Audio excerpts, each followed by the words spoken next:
Notas introdutórias. Olá, eu sou Virgínia Maria Barcelos, da Ideias Demais, e vou audiodescrever a filmagem do espetáculo de bonecos Mulheres Artistas, da Sapoti Projetos Culturais, que aconteceu na Escola Municipal José do Patrocínio, bairro Irajá, Rio de Janeiro, no ano de 2023. Com 40 minutos, a peça, que tem o roteiro feito por Daniela Schindler e Flávia Rocha, direção de cena e música original de Guilherme Miranda, conta as histórias das artistas brasileiras Rosana Paulino e Anabela Geiger através de 3 atores. Como eles trocam muito de personagens, vou chamá-los pelos nomes. Pedro Ivo é branco, calvo, cabelos crespos, pretos e compridos, presos para trás, olhos também pretos, nariz e lábios finos, bigode e cavanhaque. Ele usa óculos de aros redondos, camisa, calça e tênis em tons de azul e um paletó da cor lilás. Adassa Martins é magra, de pele branca, cabelos longos e castanhos presos para trás e olhos também castanhos. Usa uma faixa cor-de-rosa na cabeça, camiseta e cinto lilás, saia longa, calça e sapatilhas azuis. Andréa Bach é negra, cabelos pretos, crespos e volumosos presos para cima por uma faixa e olhos castanhos. Usa a faixa e camiseta azuis, cinto, saia longa e calça com tons de lilás e sapatilhas também azuis. Agora, vou descrever o palco. De estilo italiano, tem uma tapadeira móvel ao fundo e ao centro, coberta por um tecido azul escuro. Na parte superior, um outro tecido da mesma cor, em tom mais claro, com detalhes em dourado, preso nas laterais, simulando a cortina de um teatro. Nas laterais, banners com a ficha técnica do espetáculo.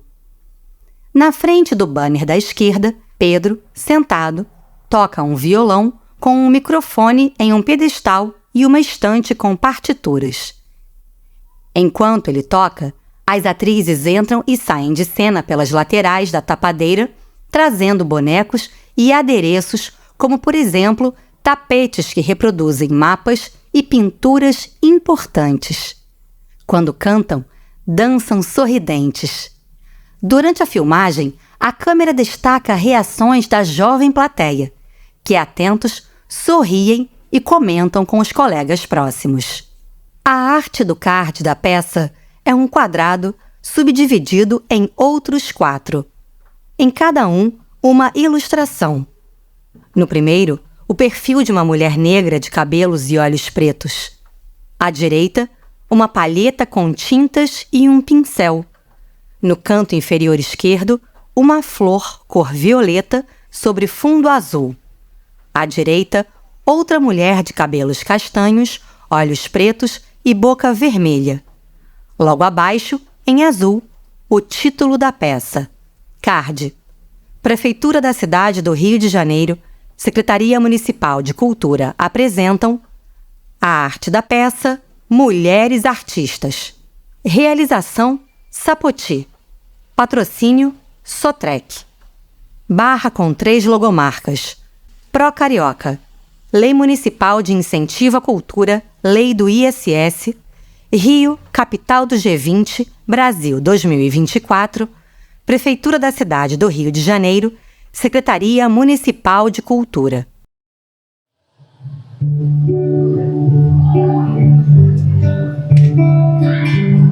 Andréa entra com uma pequena mala marrom. Era 1933 e no Rio de Janeiro, no bairro do Catete, vinha ao mundo mais uma linda menina chamada Anabela.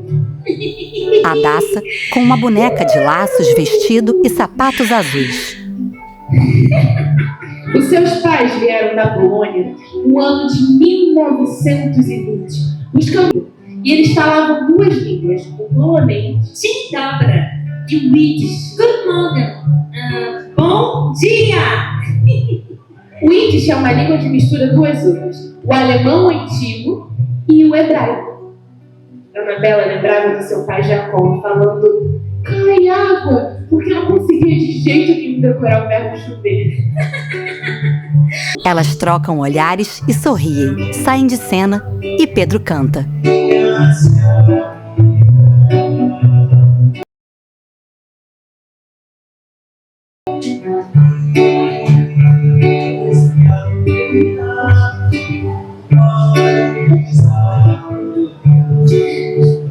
Elas voltam.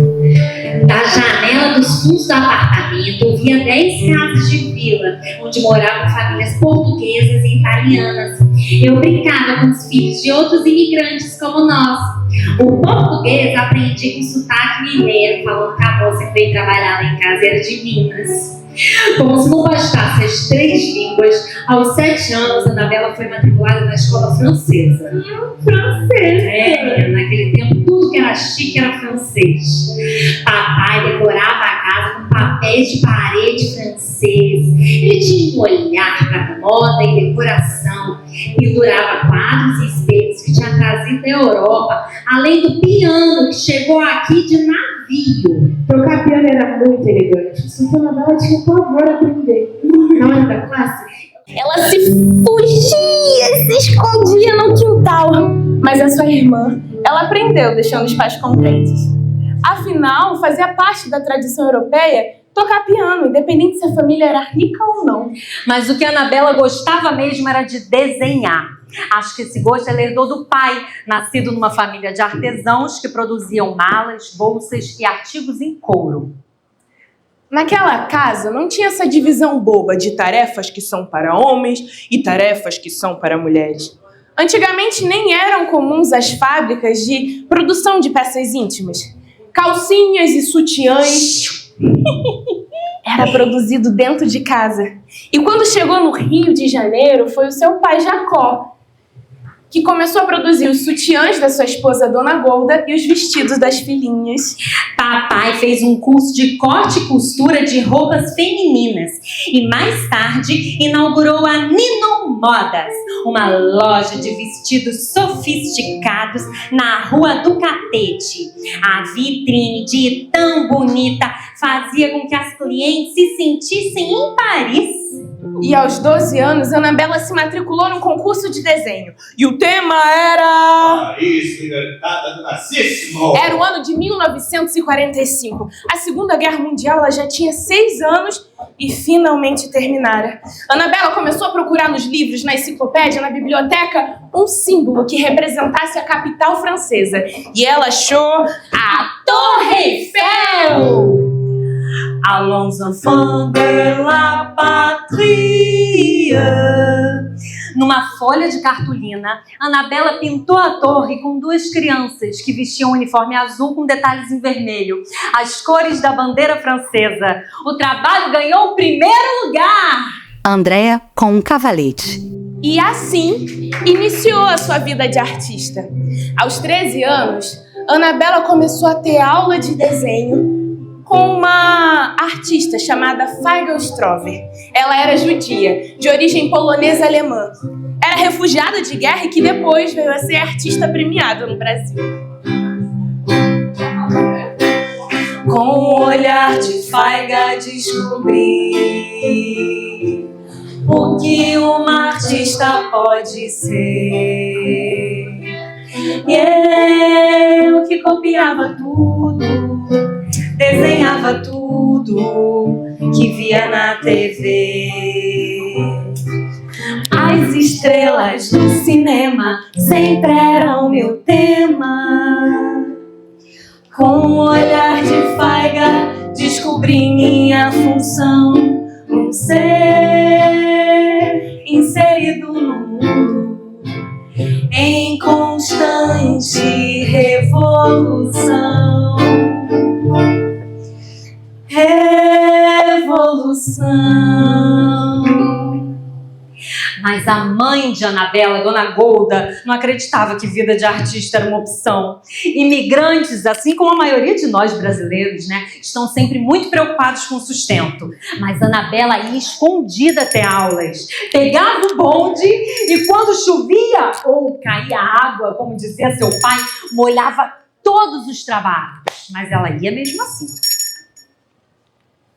Foram 4 anos estudando. E os temas eram múltiplos. O fazer artístico dos povos africanos, o cubismo de Braque e Picasso, o sentido social da pintura. Até que Anabela percebeu que no final da sua rua tinha uma escadaria que dava para uma comunidade. E ela viu que lá as lavandeiras estavam trabalhando com seus filhos ao lado. Até que um dia, Faiga e Anabela decidiram subir o morro, levar seus cavaletes e representar aquelas mulheres com as suas crianças. Faiga recomendou: não copie, tente sentir essas mulheres e as crianças, descreva-os com dignidade. Com o olhar de Faiga descobri o que meu olhar pode alcançar. E era só o começo de meu caminho de artista, de transpor a realidade de uma forma expressionista, traços delicados, sintéticas figuras, gravando peças em metal, estilogravuras, traços delicados, sintéticas figuras, gravando peças em metal, estilogravuras.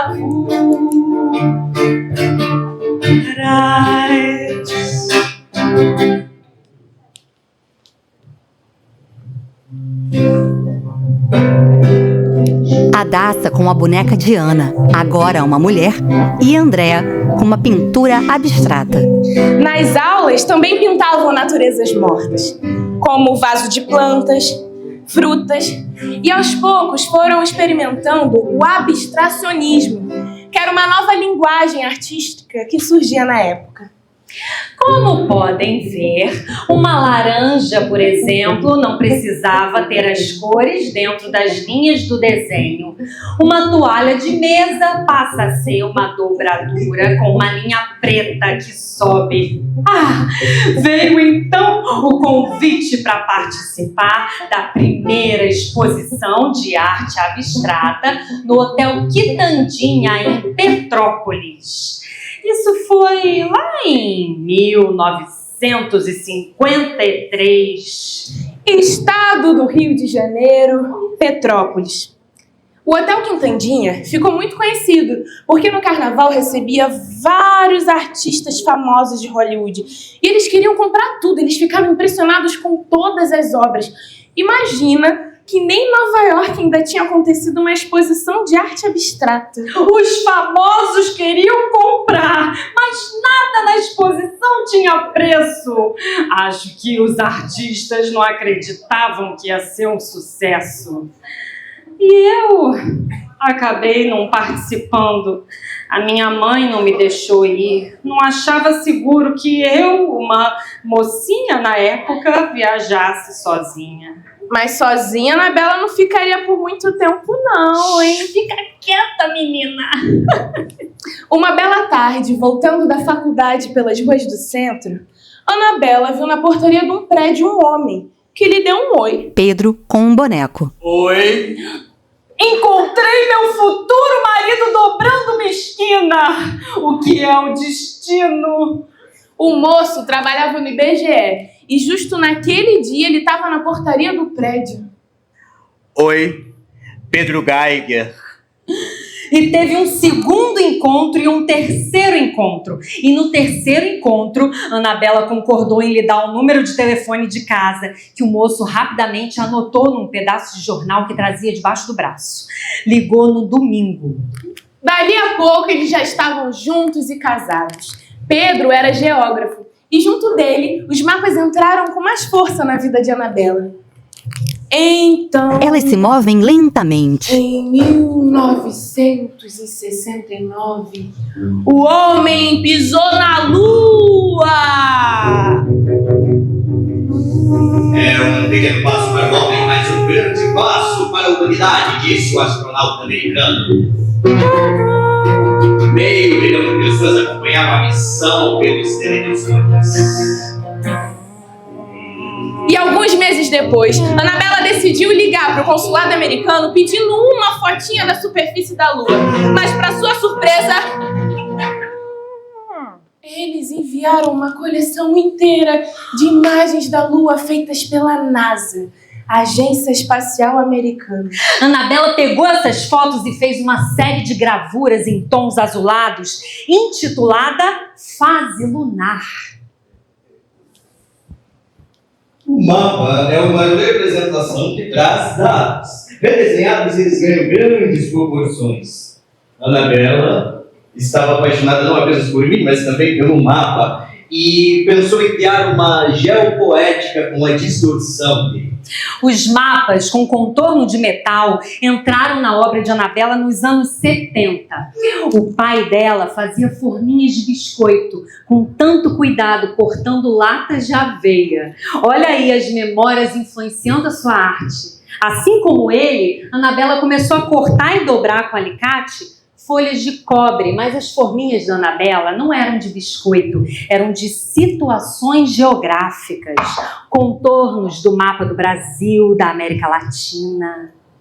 Anabela fez muitas mapas com essas forminhas de metal. Só que um problema começou a surgir. Esses mapas não tinham onde pousar. Eles não tinham nenhuma superfície onde ficar. Que pouso, darei que pouso. Meus mapas não encontram abrigo e seguem aqui comigo, me deixando apreensiva, pois ficaram à deriva. No fundo de minhas gavetas, os trabalhos continuaram no Brasil, no mundo inteiro. 20 anos se passaram e no Rio de Janeiro, finalmente a solução na ponta de seu pé encontrou. Quem nunca perde a sua fé de encontrar seu objetivo tem seu retorno guardado e a emoção enfim brotou. O lar dos mapas perdidos, o lar dos mapas perdidos, o lar dos mapas perdidos, o lar dos mapas perdidos, o lar dos mapas perdidos, o lar dos mapas perdidos. Encontrei no chão uma gaveta enferrujada de um arquivo. Sabe esses arquivos de guardar documentos muito utilizados em escritórios e escolas? Sabem? Conhecem? Foi um encontro muito emocionante porque eu não estava esperando, eu fui passando e encontrando, não tinha sido criado por mim. Uma gaveta traz memórias do que foi guardado lá. Mesmo que a gente não conheça exatamente o que ali existiu, sabemos que documentos, fotos, fichas habitaram esse espaço. E agora os meus mapas podiam ficar nessas gavetas. Foram várias experimentações em como repousar aqueles mapas nesses arquivos diversos. Anabela até tentou preencher todo o espaço com mel. Só que as gavetas tinham seus buracos, então o mel começou a pingar. Não seria nada fácil, mas Anabela sabia que o mel seria a solução. Até que eu cheguei numa técnica da Idade Média chamada encáustica. Já ouviram falar? Encáustica, conhecem? É uma técnica que se derrete a cera e mergulha junto com o mel. Eu queria fazer um trabalho que o público pudesse ver, né? Que não fosse só uma alquimia. Isso levou um tempo. Hoje, os mapas de Annabella e as suas gavetas estão espalhados por museu do mundo inteiro. E assim, uma nova geografia foi descoberta. O lar dos mapas perdidos. O lar dos mapas perdidos. O lar dos mapas perdidos.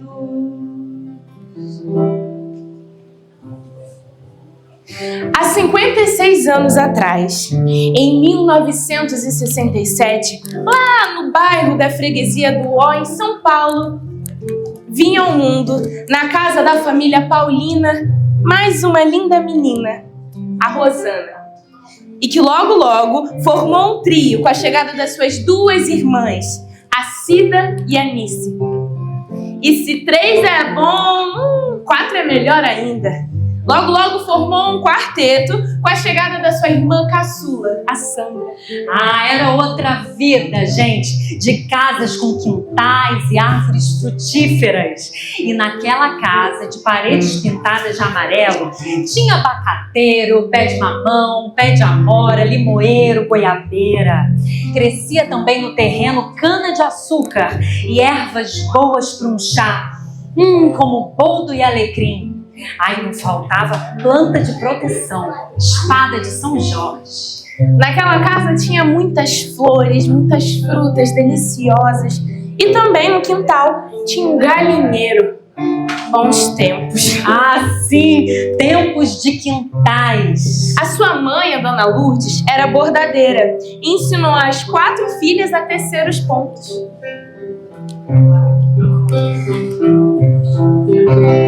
De ponto a ponto bordamos a história de nossa família. E as meninas foram brincando de agulha e linha, crescendo com agulha e linha, brincando com agulha e linha.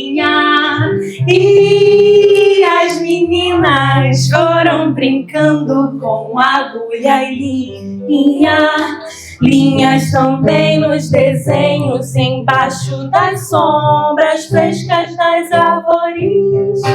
As irmãs mexiam no barro e criavam seus personagens.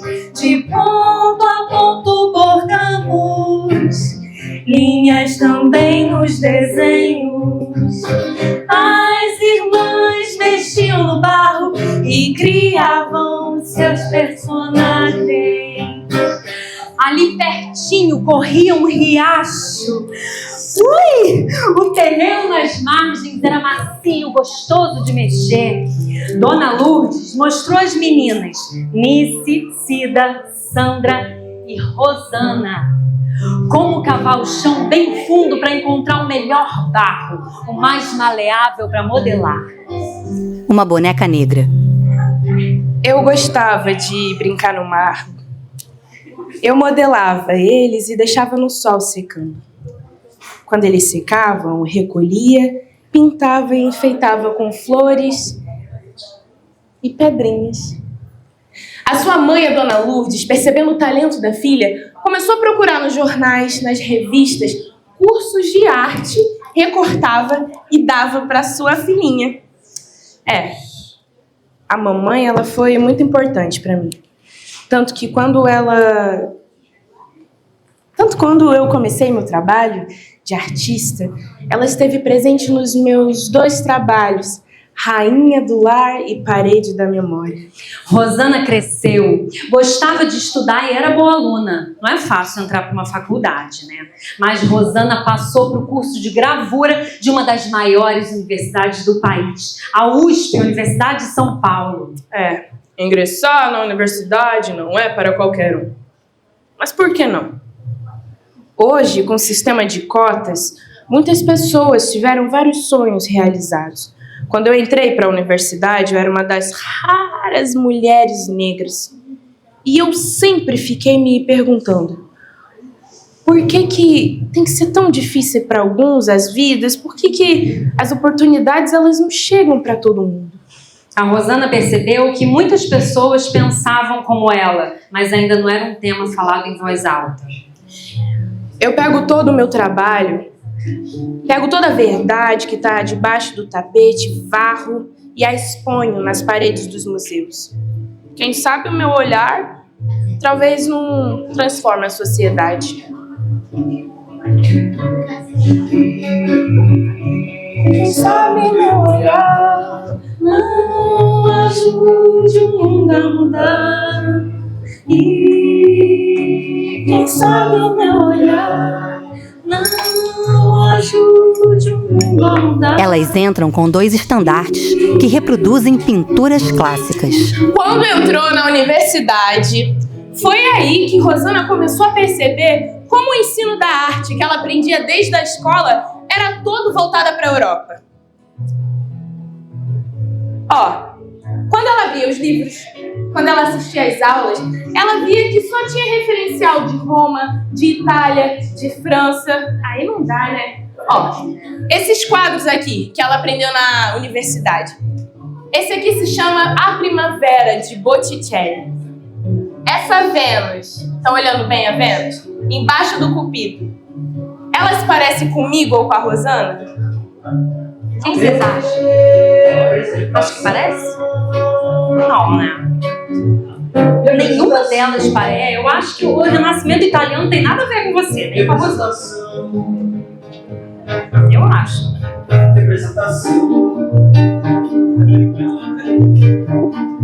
Tá bom, vamos analisar agora uma outra pintura. Essa aqui, que se chama Moça com Brincos de Pérola. Ela abre a reprodução e encaixa a cabeça onde era a da boneca. Ela se parece comigo? Não, né? Também não, né? Nenhuma obra se parece com ela. Não tem nada a ver. Representação.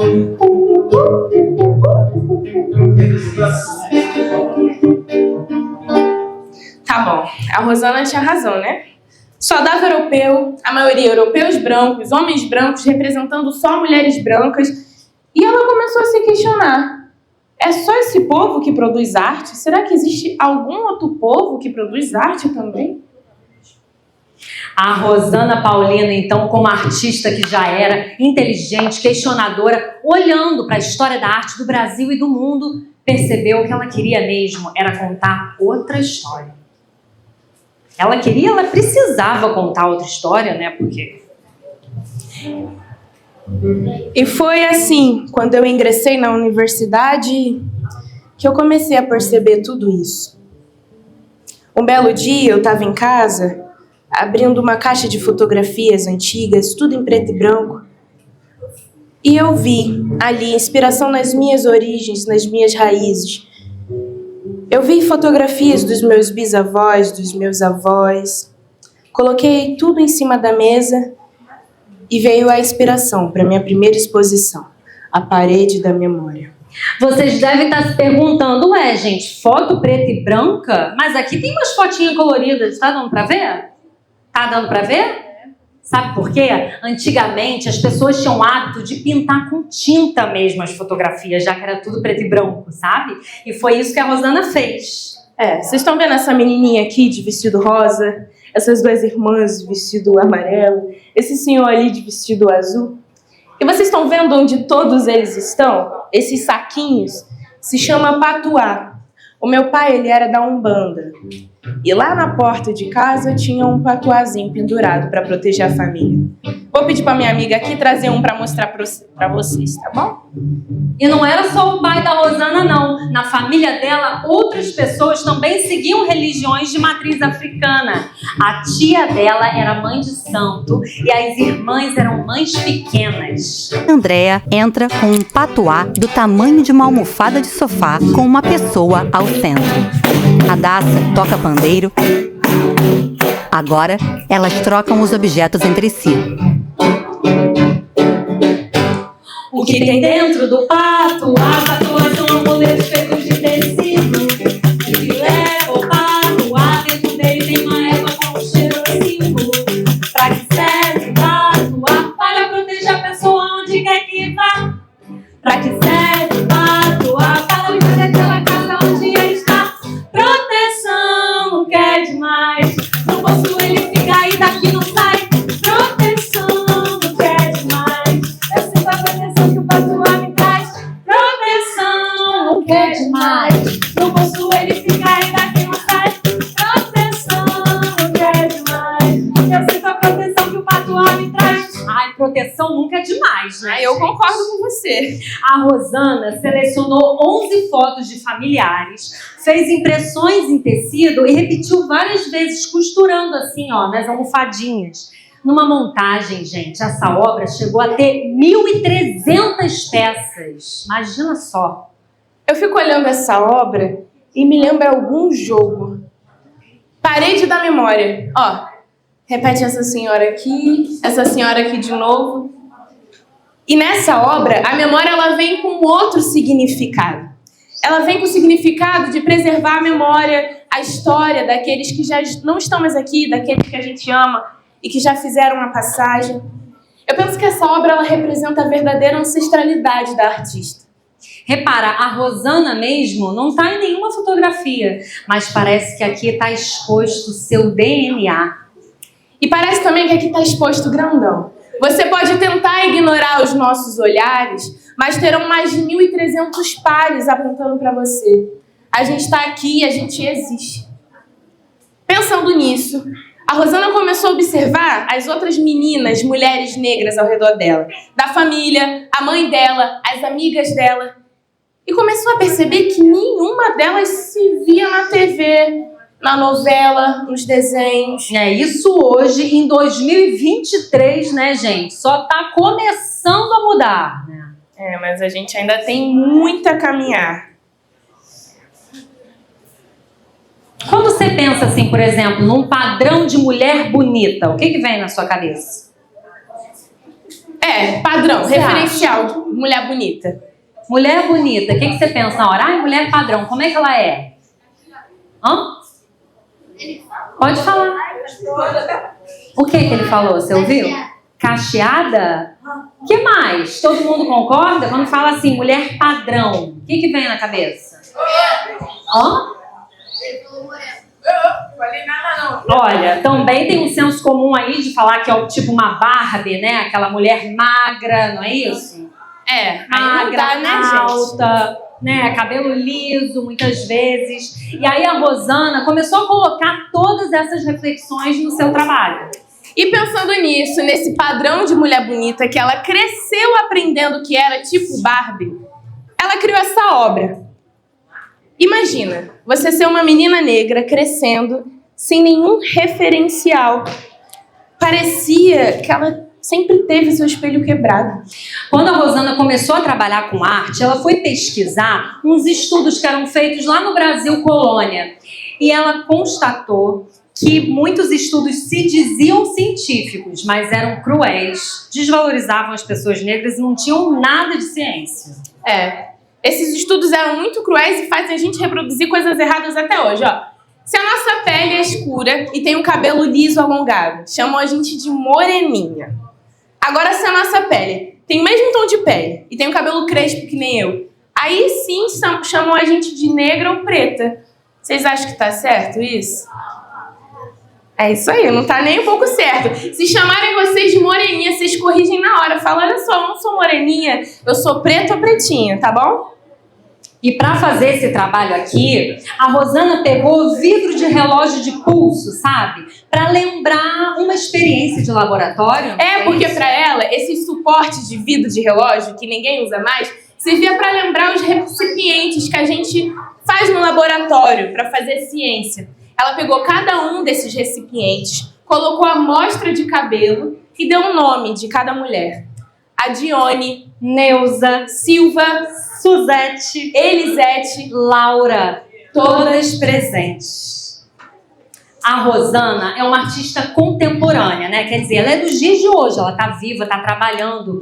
E aí ela gosta de misturar várias técnicas do trabalho dela, como impressão digital em tecido, costura, corte, colagem, desenho. E ela gosta muito de pegar a fotografia como base para poder modificar, interferir assim e criar outros significados.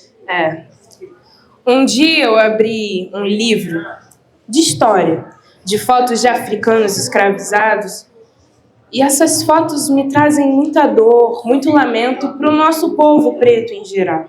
Essas fotografias que a Rosana está se referindo foram tiradas por um fotógrafo meio suíço, meio francês, chamado Auguste Stoll. Ele foi contratado para catalogar os povos negros e comprovar a tese fajuta de superioridade da etnia branca. Isso foi antes do fim da escravidão no Brasil. É por isso que eu recrio todas essas imagens e as transformo. Eu sinto como se eu estivesse curando uma ferida antiga. E assim a Rosana criou a série Assentamento. Eu fico muito indignada com a relação da ciência com os horrores da escravidão.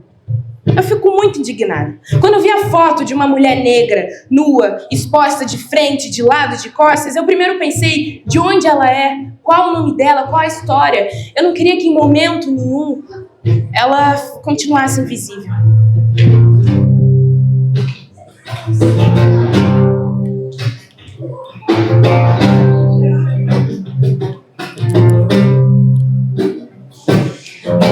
Na fotografia, uma pessoa fragmentada que ainda não conhecia. De frente e de lado está pousada uma raiz e seu passado, um coração que pulsa valente, um feto que espera uma pessoa, uma mulher que é ponte semente. Uma mulher que é ponte semente, uma mulher que é ponte semente, uma mulher que é ponte semente, uma mulher semente. Bastidores bordados em vermelho. Um coração, raízes e um feto. Entre céu e terra cabia em 5 pedaços de pano, bordados como minha mãe fazia, na delicadeza do corpo humano. Cicatrizes na pele arranhada, chora o continente africano, com sua população ano após ano, sempre roubada. Ano após ano, roubada. Chora um continente africano, com sua população roubada. Ano após ano, roubada. Sutura, sutura, sutura, sutura, sutura, sutura, sutura. Sutura, sutura, sutura. Sutura, sutura, sutura. A sutura é uma forma de curar o ferido nosso feita pelos médicos, mas às vezes até grosseiro. A sutura, ela foi representada na obra de Rosana Paulino para mostrar como é que foi a construção da nossa sociedade brasileira. Ela não teve cuidado, não foi pacífica. A gente teve um passado que foi construído com muita violência. E é por isso que a Rosana traz a sutura para mostrar isso na sua obra Assentamentos. Nessa obra Assentamento, que depois vocês podem pesquisar, quem tiver interesse, a gente vê lá a fotografia preto e branco do suíço, as suturas, que são as linhas pretas, e as linhas vermelhas, que escorrem do feto, do coração e raízes.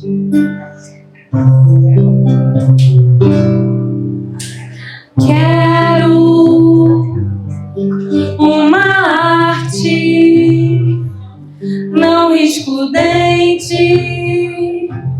meus ancestrais, meus parentes que chegam em tristes barcos na correnteza, em correntes, como se nem fossem gente. Elas trazem obras da artista. Silenciados por uma maioria de mentira, costura minha boca, sela meus olhos tapados com a tira. Assim pisa a voz da voz em meus recortes. Podem ser um de nós, podem ser um de nós, podem ser um de nós, qualquer um de nós, qualquer um de nós. Elas deixam as reproduções no chão. Alguns anos depois, Rosana Paulino foi convidada para ser professora artista numa universidade nos Estados Unidos. Teve um dia que ela estava no ateliê e ela viu várias tiras de papeizinhos coloridos espalhados pelo chão que ia para o lixo. Só que aqueles papeizinhos começaram a conversar com ela, pedindo para ser transformada em alguma coisa. Rosana Paulino, então, continuava sua crítica a movimentos artísticos do passado que eram pensados por gente branca, né? Não representavam toda a sociedade brasileira. Então, ela pegou essas tirinhas de papelzinhos coloridos, né? E fez composições com outras imagens, de plantas, de bichos, como tucanos, jacarés e pessoas negras e indígenas. No trabalho da Rosana Paulino, as imagens escapam dos quadrados e retângulos. Andréa manipula um grande boneco de jacaré verde. A Rosana Paulino voou longe e hoje os trabalhos delas estão espalhados por museus do mundo inteiro. A Daça manipula um tucano. Rosana Paulino expôs na Pinacoteca do Estado de São Paulo, No MASP, no Museu de Arte de São Paulo, no MALBA, no Museu de Arte Latino-Americano de Buenos Aires, no MAN, no Museu de Arte Moderna aqui no Rio de Janeiro, no Museu Afro-Brasil em São Paulo, na University of New Mexico Art Museum nos Estados Unidos. Rosana Paulino, tendo suas exposições pelo mundo inteiro, ela também foi homenageada na Marquês de Sapucaí no Carnaval. A escola Beija-Flor de Nilópolis decidiu homenageá-la com o enredo Empretecer o pensamento é ouvir a voz da Beija-Flor. La brincadeira! Olha, Beija-Flor aí, gente! Tudo acabou! Elas levam até a plateia um casal de mestre-sala e porta-bandeira vestidos de azul. Enquanto dançam, as atrizes rodopiam os bonecos.